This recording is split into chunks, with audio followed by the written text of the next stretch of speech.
Chapter third में constitutional design के अंतर्गत हम लोग संविधान सभा पर चर्चा कर रहे थे। इस टॉपिक का ये अंतिम अंश है एक तरह से, और कुछ नेताओं का, महत्वपूर्ण नेताओं का जो एक्टोस था, मंतव्य था, उसको भी प्रस्तुत करना है। इसके बाद यह टॉपिक फिनिश्ड माना जाएगा। तो ये कॉन्स्टिट्यूशनल डिजाइन के अंतर्गत हम लोग जो अंतिम कड़ी में चल रहे थे, उसमें एक वर्ड आया है संविधान सभा, कॉन्स्टिट्यूशनल असेंबली, कॉन्स्टिट्यूएंट असेंबली। ये इसको हम लोग हिंदी में संविधान सभा कहते हैं। तो संविधान सभा क्या है? यह सभा चुने गए प्रतिनिधियों का एक अंग है, इकाई है, जिसके माध्यम से विशाल संविधान की रचना। A constitutional assembly is a body composed for the purpose of drafting or adopting a constitution। यानी ऐसी सभा, प्रतिनिधियों की ऐसी सभा, प्रतिनिधियों की ऐसी सभा जो एक व्यापक संविधान की रचना के लिए बनाई गई, ऐसी ही सभा को हम संविधान सभा कहते हैं, कॉन्स्टिट्यूएंट असेंबली के रूप में जानते हैं। ये क्लियर है? यानी कि संविधान निर्माण करने के लिए जो प्रतिनिधियों की सभा हुई, उसे ही हम संविधान सभा कहते हैं। क्लियर? अब है कि संविधान सभा में कुल 299 मेंबर थे। वैसे 114 दिन तक इसकी बैठकें हुई, 3 साल के कालखंड में। आपको मैं बता देना चाहूंगा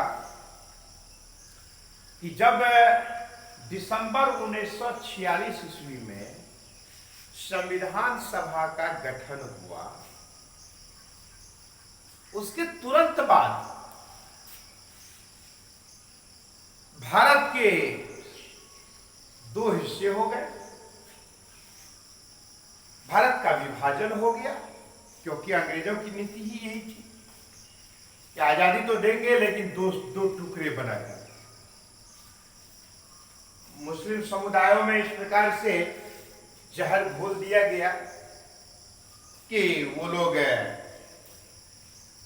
अनावश्यक हम लोगों से नफरत करने लगे, और एक ऐसा प्लेटफॉर्म तैयार हुआ कि अंततः आजादी तो मिली, किंतु भारत के 2 हिस्सों के रूप में। इसके इतिहास हम लोग नहीं जाएंगे, क्योंकि ये 1932 से और फिर उससे भी पहले मुस्लिम लीग के बाद का जो कालखंड है, जिसमें ऐसा एक्ट लाया गया जिसमें मुस्लिम समुदायों को विशेष चुनाव में विशेष रूप से आरक्षण का प्रावधान दिया गया।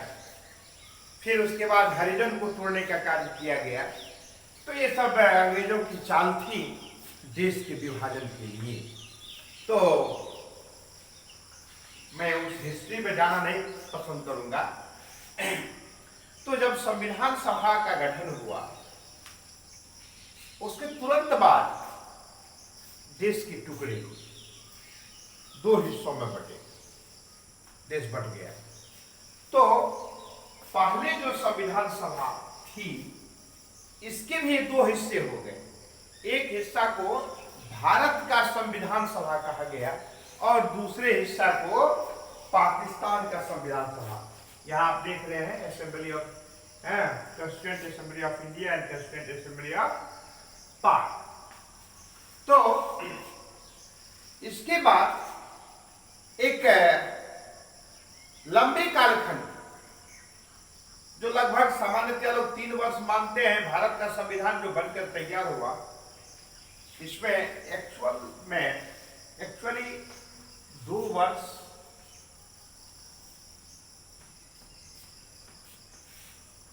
11 माह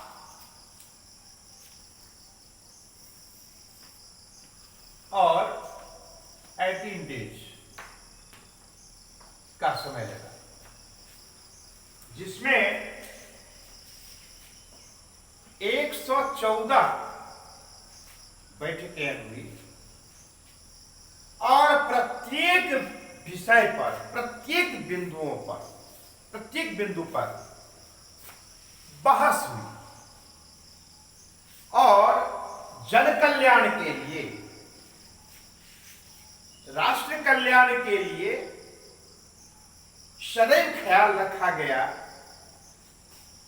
कि सभी समुदाय के लोगों का हित हो, किसी प्रकार से किसी समुदाय को छोड़ा न जाए, इसका ख्याल रखते हुए संविधान के विशेषज्ञों ने एक विशद चर्चा, डिबेट और विचार के उपरांत एक ऐसे व्यापक संविधान की रचना की जो विश्व के इतिहास में एक बेमिसाल उदाहरण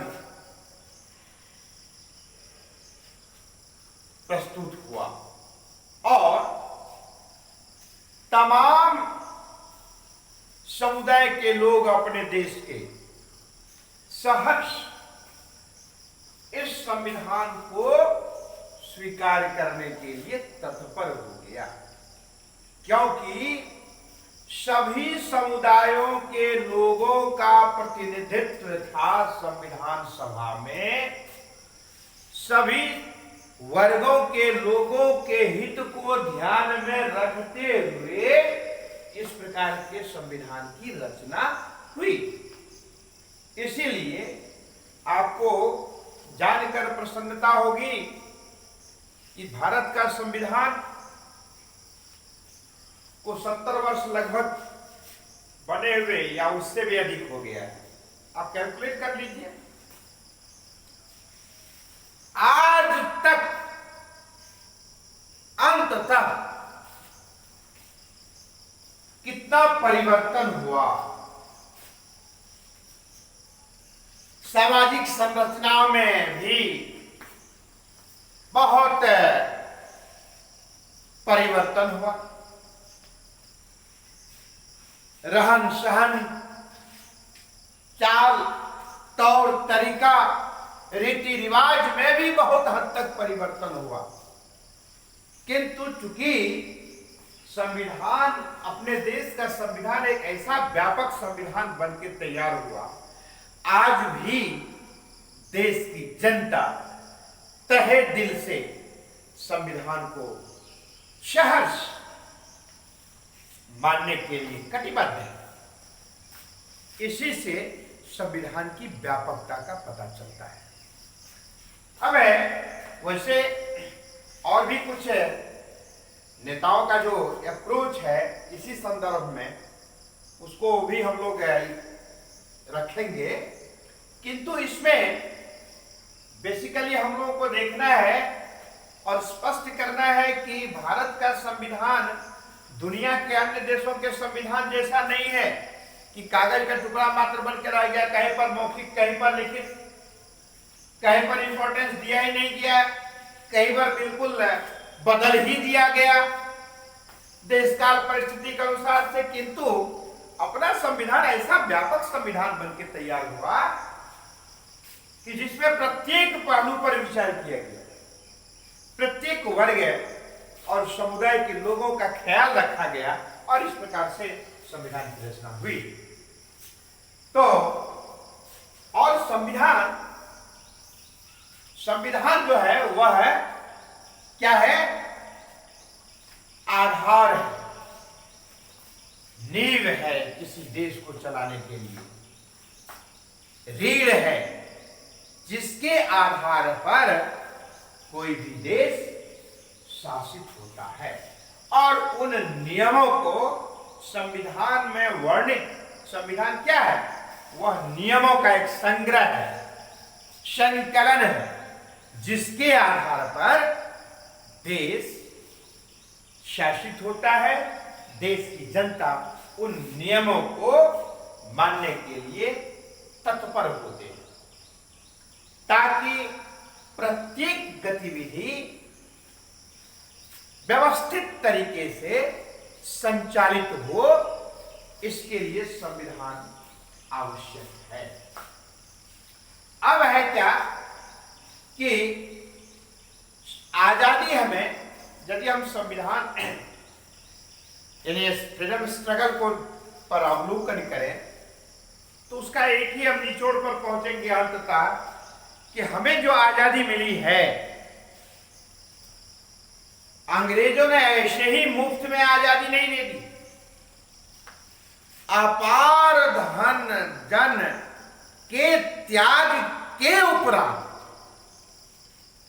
अंततः जब अंग्रेजों को लगने लगा कि अब भारतवर्ष के ऊपर शासन करना असंभव है और प्रतिष्ठा बचा के भागने में ही फायदा है, भलाई है, भलमानसपन है, क्योंकि भारत के नागरिक जाग चुके हैं और ये जगे हुए अब शेर हो गए हैं। इनके सामने में अब टिक पाना बेहद कठिन हो जाएगा।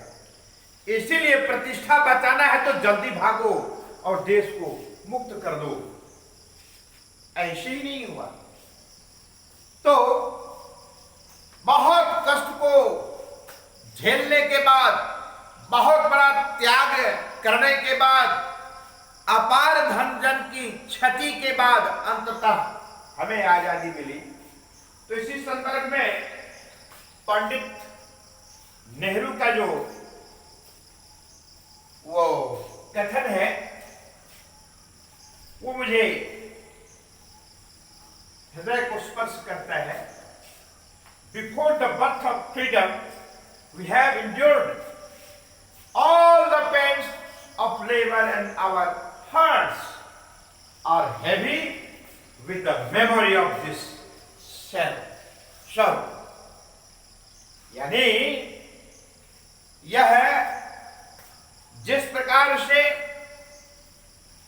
माता जब अपने बच्चे को जन्म देती है, उस कालखंड में जो माता को दर्द होता है उसको कहा जाता है प्रसव पीड़ा। मानो देश को आजादी के लिए उसी प्रकार की पीड़ा हुई देश की जनता को, जैसे माता प्रसव पीड़ा से बेचैन रहती है। तब जाकर के हमें आजादी मिली। इसका मतलब हुआ कि अपार धन जन के बलिदान त्याग के उपरांत हमें आजादी मिली। इसीलिए इस आजादी को अक्षुण्ण रखने के लिए हम भारत के निवासी तत्पर हैं, कटिबद्ध हैं। ऐसे ही विश्व के नेताओं ने भारत के संविधान के संदर्भ में अपना अप्रोच प्रस्तुत किया है, किंतु हम अपने देश के नेताओं के बारे में भी अध्ययन करेंगे। ऐसे महत्वपूर्ण नेता जैसे महात्मा गांधी और ऐसे ही सरीखे नेताओं के द्वारा जो मंतव्य है उस पर थोड़ी सी चर्चा करेंगे। किंतु एक बात बहुत ही विचारणीय है, वह यह है कि इतने कालखंड बीत जाने के बावजूद हम कैसे, मतलब अभी भी संविधान का जो मूल है उसमें किसी प्रकार के बदलाव के पक्ष में नहीं। यही हमारे संविधान की वैशिष्ट्यता है। यह बात अलग है कि देश काल परिस्थिति के अनुसार से भारतीय संविधान में अमेंडमेंट किए गए। ये अमेंडमेंट शब्द एप्रोप्रिएट है, इसका मतलब होता है संशोधन। अब ये संशोधन एक ऐसा शब्द है जो सामान्य रूप से छोटे बच्चे आप लोग को थोड़ा सा कंफ्यूजन लगता है। दूसरे अर्थ में अति सरल भाषा में शब्द में यदि हम कहना चाहें तो उसको कहते हैं परिवर्तन। परिवर्तन का ही परिष्कृत रूप, व्यापक रूप संशोधन कहलाता है। तो देश काल परिस्थिति के अनुसार से संविधान में समय समय पर संशोधन होते रहा ताकि देश की जनता और देश के विकास को ध्यान में रखते हुए देश की जनता के कल्याण के लिए इस प्रकार का अमेंडमेंट देश काल और परिस्थिति के अनुसार से करना मुनासिब था, उचित था, जो किया जाता रहा है। जब संविधान बनकर तैयार हुआ था तो उस समय में आपको पता होगा कि इसमें 395 आर्टिकल्स, 8 अनुसूची, 22 भाग, ये इसके अंतर्गत आता है। संविधान को सुविधा की दृष्टि से आसानी से पढ़ने के लिए, जानने के लिए, क्योंकि हमारे देश का संविधान विश्व का सबसे बड़ा लिखित संविधान है, इसको 12 खंडों में अलग अलग बांटा गया है। जिस समय संविधान निर्माण हो रहा था, डिबेट हो रहा था कॉन्स्टिट्यूएंट असेंबली के द्वारा, उस कालखंड में उस डिबेट्स को, उस रिकॉर्ड्स को बड़ा व्यवस्थित रखा गया और उसको सुविधाजनक, सुविधानुसार उनको 12 खंडों में बांटा गया। और जो एक 395 आर्टिकल बनाए गए थे उस कालखंड में, उसमें और इजाफा किया गया 448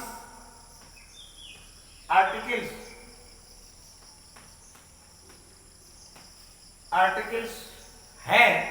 वैसे 465 आर्टिकल्स की चर्चा है, जिसमें शेष आर्टिकल्स, इतना ऑलरेडी क्लियर है, शेष जो आर्टिकल्स है 2 और उधर हो गया 20,